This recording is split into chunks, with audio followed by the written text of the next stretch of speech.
BSc part second year की आज की क्लास में हम पढ़ने जा रहे हैं नेक्स्ट टॉपिक, श्रेणी निवेश के साथ ऋणात्मक पुनर्निवेश का प्रभाव। श्रेणी निवेश के साथ ऋणात्मक पुनर्निवेश का क्या प्रभाव होगा वो हम यहाँ स्टडी करेंगे। तो ये हमारे पास एक प्रवर्धक और इसके श्रेणी निवेश में हमने बीटा सर्किट लगाया हुआ है और यहाँ एक रेजिस्टेंस आर आई, इसके सिरों पर जो वोल्टता है इनपुट वोल्टता वो वी आई है। यहाँ से जो हम फीडबैक देंगे फीडबैक वोल्टता वो है हमारे पास वी एफ के रूप में। आउटपुट वोल्टता हमें वी ओ यहाँ मिलती है। पुनर्निवेश रहित स्थिति में प्रवर्धक में V I dash equal to V I, जो वोल्टता है इनपुट वोल्टता पुनर्निवेश रहित स्थिति में जब यहाँ हम फीडबैक नहीं देंगे तो उस स्थिति में जो इनपुट वोल्टता है वो वी आई डैश के बराबर होगी। तो इस स्थिति में जो इनपुट में जो रेजिस्टेंस है उसका प्रतिरोध का मान होगा V I dash upon I I dash is equal to V I upon I I dash is equal to R I के रूप में। पुनर्निवेश सहित प्रवर्धक में जब हम पुनर्निवेश दे रहे हों उस कंडीशन में जो पुनर्निवेश की वोल्टता है वो होगी वी एफ। तो पुनर्निवेश सहित स्थिति में प्रवर्धक में जो इनपुट वोल्टता है वी आई डैश उसका मान होगा, यहाँ इनपुट वोल्टता तो होगी सही, इसमें फीडबैक वोल्टता वी एफ और जुड़ जाएगी। तो V I minus beta V out के रूप में हमारे पास ये वोल्टता होगी, यानी कि आउटपुट का बीटा भाग ऋणात्मक पुनर्निवेश के रूप में दिया जा रहा है। तो यहाँ से हम वी आई की वैल्यू निकालें तो वी आई बराबर V I dash plus beta V output, इस तरह से ये वी आई की वैल्यू बनेगी। बात करते हैं हम ऋणात्मक पुनर्निवेश में फीडबैक वोल्टेज की। तो फीडबैक वोल्टेज का मान ऋणात्मक पुनर्निवेश की स्थिति में माइनस बीटा वी आउट है और धारा आई डैश है, तो प्रवर्धक का जो परिणामी निवेश की प्रतिरोध होगा आर आई डैश ऋणात्मक पुनर्निवेश की स्थिति में जो प्रतिरोध होगा आर आई डैश, तो निवेशी प्रतिरोध का जो मान होगा आर आई डैश वो होगा V I upon V I dash के अनुपात के बराबर। तो R I dash is equal to V I की वैल्यू यहाँ हम रखेंगे, यहाँ पर करेक्शन करते हैं हम, यहाँ पर आपके रहेगा आई, क्योंकि विभव बटा धारा, तो यहाँ आई रहेगा, इसको हम करेक्ट करते हैं आई आई डैश के रूप में। तो R I dash is equal to V I dash plus beta V not, यहाँ से हमने इसकी वैल्यू रखी तो V I dash plus beta V not upon I dash is equal to V I dash upon I dash plus beta V not upon I dash. चूंकि V O जो output वोल्टता है उसका मान ऋणात्मक पुनर्निवेश स्थिति में ए वी आई डैश तो यहाँ पर हमारे पास R I dash is equal to V I dash upon I dash plus beta A V I dash upon I dash के रूप में रहेगा।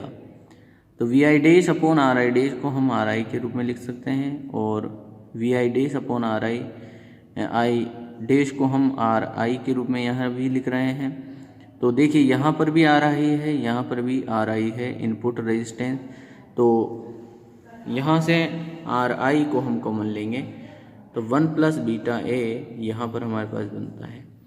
तो जब यहाँ 1 प्लस बीटा ए बन रहा है, यानी कि जो निवेशी, जब हम फीडबैक दे रहे हैं तो फीडबैक की स्थिति में ऋणात्मक पुनर्निवेश की स्थिति में जो निवेशी प्रतिरोध है, उस निवेशी प्रतिरोध की मान में वृद्धि हो जाती है। पार्श्वपथ निवेश के साथ ऋणात्मक पुनर्निवेश का प्रभाव। तो यहाँ हम पार्श्वपथ की स्थिति में जो है बीटा पुनर्निवेश सर्किट को जोड़ते हैं। ये पार्श्व में हमने इसे लगाया है। तो पार्श्व स्थिति में हमने बीटा निवेशी संकेत को लगाया है।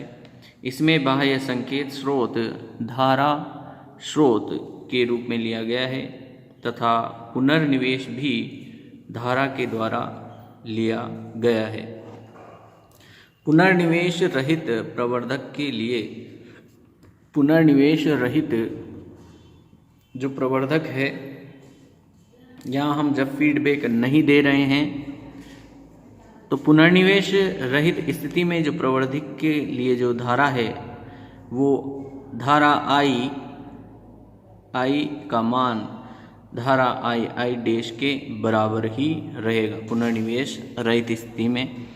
तो ये इनपुट वोल्टता और रेजिस्टेंस आर आई के अनुपात के बराबर ये इसका मान रहेगा जब पुनर्निवेश रहित हो।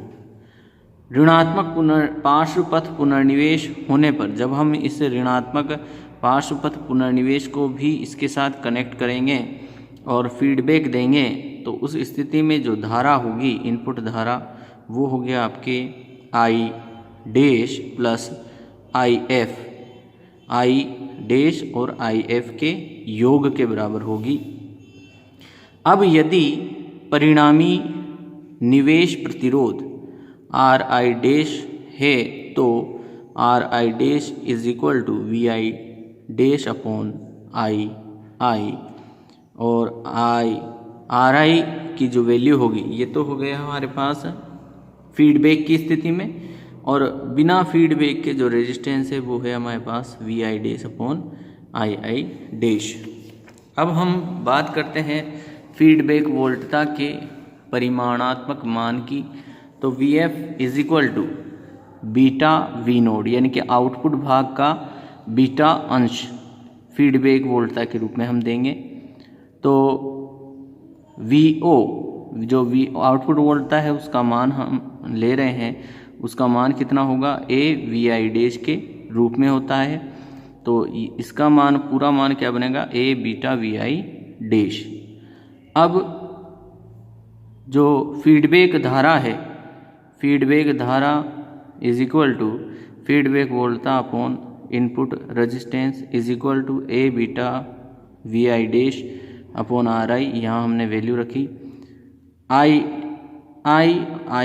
डैश और आई एफ के मान जो है अब हम समीकरण 2 में रखते हैं।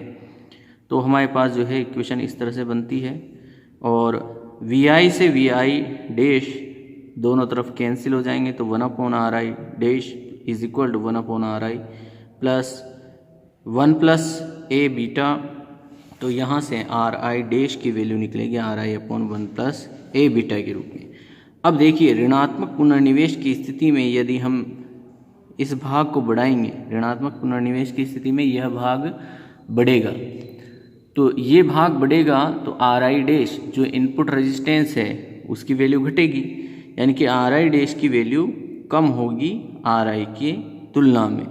तो ये होता है पार्श्व पथ निवेशी के साथ ऋणात्मक पुनर्निवेश का प्रभाव। आगे हम पढ़ेंगे वोल्टता तथा धारा पुनर्निवेश परिपथ। वोल्टता और धारा का पुनर्निवेश किस प्रकार जो है ट्रांजिस्टर सर्किट के रूप में किया जाता है, उसे हम स्टडी करेंगे। तो सबसे फर्स्ट हम पढ़ेंगे वोल्टता पुनर्निवेश श्रेणी निवेश परिपथ यानी कि उत्सर्जक अनुगामी प्रवर्धक, यानी कि यहाँ पर जो उत्सर्जक है इमीटर है वो अनुगामी यानी कि कॉमन बेस की कंडीशन में रहेगा। इस प्रकार का प्रवर्धक का सर्किट हम देख रहे हैं। यहाँ हमने एक NPN ट्रांजिस्टर लिया है और इसमें BE जो संधि है, BE संधि को हमने अग्रबायस में रखा है और यहाँ IB में प्रवेश करने वाली धारा I है जो VS वोल्टता स्रोत से आ रही है। यहाँ जो कलेक्टर है उस कलेक्टर के साथ एक प्रतिरोध RC जोड़ा गया है और आउटपुट हमें जो आउटपुट मिलेगा, वोल्टता का आउटपुट जो मिलेगा वो इमीटर उत्सर्जक के साथ लगाए गए प्रतिरोध पर मिलेगा। इसका जो H प्राचल संरूपण है वो इस तरह से है। यहाँ HIE होगा और यहाँ पर जो धारा स्रोत है इसे हम HFE II के रूप में व्यक्त करते हैं। जो इमीटर है, इमीटर के साथ जो रेजिस्टेंस जुड़ेगा वो है आपके RE के रूप में और ये बीटा संधि हो गए आपके। ये इसके सिरों पर जो आउटपुट वोल्टता मिलेगी आपको Vout वो यहाँ पर मिलेगी और ये रहा आपके RC रेजिस्टेंस जो कि आपके जुड़ा रहेगा कलेक्टर से। तो यहाँ फिगर ए के अनुसार परिपथ उत्सर्जक अनुगामी को प्रदर्शित किया गया है जिसमें उत्सर्जक प्रतिरोध RE। फिगर ए के अनुसार परिपथ उत्सर्जक अनुगामी को प्रदर्शित किया गया है जिसमें उत्सर्जक प्रतिरोध RE के सिरों से निर्गत वोल्टता VO प्राप्त की जाती है और इसकी वोल्टता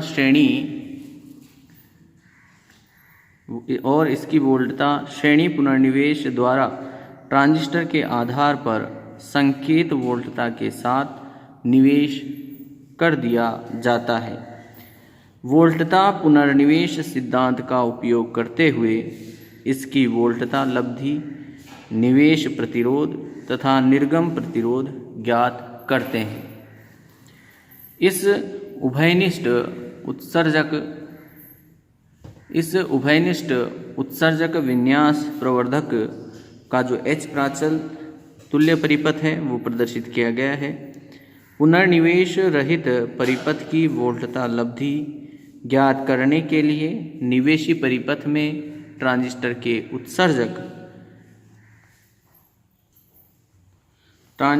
उत्सर्जक E को भू संपर्कित मान लेते हैं जिससे संकेत वोल्टता Vs का जो मान होगा वो होगा Rs plus HI into I के रूप में। देखिए इस तरह से यहाँ हम देखें तो Rs जो संकेत वोल्टता मिलेगी हमें, Rs ये रेजिस्टेंस रहा, इसके ये एक रेजिस्टेंस हो गया, ये दूसरा रेजिस्टेंस हो गया, दोनों श्रेणी क्रम में है तो दोनों को जोड़ लेंगे और इसमें प्रवाहित धारा से इसको गुणा कर देंगे तो हमें जो है संकेत वोल्टता यहाँ से इस तरह से मिल जाएगी। संकेत वोल्टता यहाँ से मिलेगी।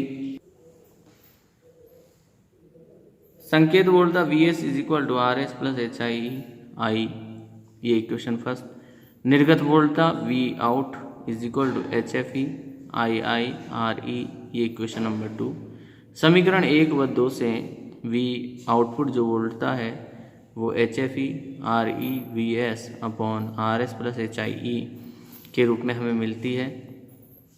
पुनर्निवेश रहित प्रवर्धक की वोल्टता लब्धि का मान A is equal to Vout upon Vs is equal to, यहाँ Vs से Vs कैंसिल हो जाएगा जब Vout की यहाँ वैल्यू रखेंगे तो A बराबर HFE RE upon RS plus HIE ये हमारे पास लब्धि वोल्टता लब्धि मिल जाती है। इसके बाद इस स्थिति में संपूर्ण निर्गत वोल्टता वी आउट का जो पुनर्निवेश किया जाता है, तो पुनर्निवेश की स्थिति में जो वोल्टता होगी फीडबैक वोल्टेज वो होगी बीटा वी आउट के रूप में। तो beta V out is equal to minus का वी आउट, अर्थात बीटा इज इक्वल टू -1 यहाँ पर होता है। जो बीटा की वैल्यू है वो कितनी है, -1 के रूप में। तो इस प्रकार यहाँ हमने इसे फाइंड आउट किया। बात करते हैं हम वोल्टता लब्धि की। तो वोल्टता लब्धि को हम फाइंड आउट करते हैं। हम जानते हैं कि पुनर्निवेश सहित, यहाँ हम बात करेंगे किसकी, पुनर्निवेश सहित प्रवर्धक की वोल्टता लब्धि AF बराबर A/1 - A बीटा के रूप में। तो इक्वेशन नंबर 4 और 5 से हम यहाँ वैल्यू रखेंगे, ये A की वैल्यू रखेंगे और बीटा की वैल्यू रखेंगे। तो AF is equal to A/1 - A beta. तो यहाँ वैल्यूज़ रख के जब हम इसको सॉल्व करते हैं तो सॉल्व करने पर ये हमें इक्वेशन नंबर 6 के रूप में यहाँ मान फाइंड आउट होता है। AF is equal to HFE RE/RS plus HIE plus HFE into RE के रूप में ये इक्वेशन नंबर 6 मिलती है। और इसका जो मान है वो 1 से कम होता है, अर्थात जो RS प्लस HIE का मान है वो HFE RE की तुलना में क्या होगा, अत्यल्प होता है। अतः AF जो वोल्टता लब्धि है फीडबैक की स्थिति में उसका मान लगभग किसके बराबर होगा, 1 के बराबर होता है। तो आज की क्लास में इतना ही। नेक्स्ट क्लास में हम नेक्स्ट टॉपिक लेंगे। और यदि आपको किसी प्रकार की कोई समस्या हो पढ़ने में, नोट्स में कोई डाउट्स हो, तो आप कॉलेज टाइम 10 से 4 में आकर के पूछ सकते हैं, कॉल करके पूछ सकते हैं। Thank you.